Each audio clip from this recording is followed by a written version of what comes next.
From the Fantasy Formula One podcast, we are going to discuss budget caps and penalties.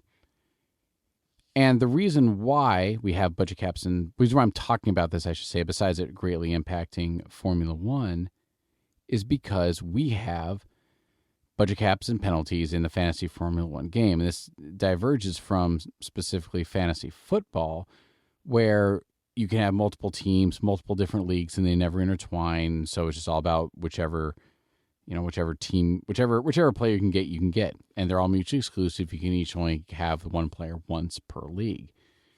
But since there's only 20 racers and 10 constructors in Fantasy Formula One, there's something different. And so since Formula One has a budget cap, we here in the fantasy world also have the budget cap. So it's a really interesting mirror to real life.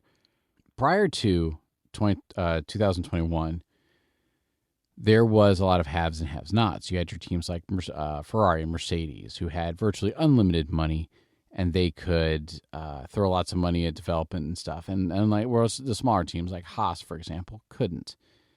So what do? They put a cost cap on, and in 2025, it was, I think, $145 million. They reduced it down to $35 million, but then they added more races, so it's again back up to, I think Planet F1 has it at $140.4 million per year.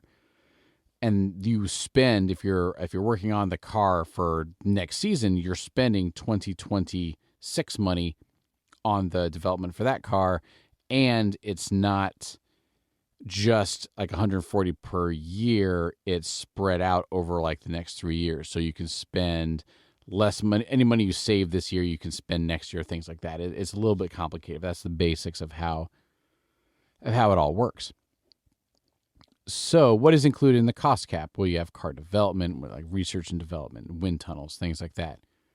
You have team operations, your mechanics, your engineers, your freight, your parts. And you have race operations like pit crew and setup and things like that. What's not included is driver salaries, the top 3 employees' salaries, and marketing costs, which is really, really smart of them. But what happens if you violate it? In the fantasy game, at least last year and all the other years before then, because I'm recording this after the Bahrain testing, but before the actual results, the actual rules are released, we couldn't violate. You're not allowed to violate you're unable to violate, I should say, the cost cap in the fantasy game, but you're able to increase your cost cap by your driver's performances and things like that. The Red Bull team in 2021 breached the budget by $2.2 million, which is only like 1.5% of their overall budget at the time. Their penalty was $7 million. They lost 10% of their wind tunnel time for 2023, because they had already been working on the 2022 car, so they were penalized in the future where it would hurt more. But the lack of wind tunnel time and car development money didn't prevent them from winning in 2023, of course. What happens if you break the budget cap now? Well, if you're underneath 5%, which is considered a minor breach, then you get a financial fine and reduced development time in the future, like Red Bull. But if you have a major breach, so over 5%, then the penalty could be up to point deductions. And even if it's bad enough, you could get disqualified from the championship. So it's pretty much behind the scenes for us as viewers and fantasy players, but it's really interesting how they mirror each other. And it has a huge role in how the racing game is, how the race and the game, I should say, are developed.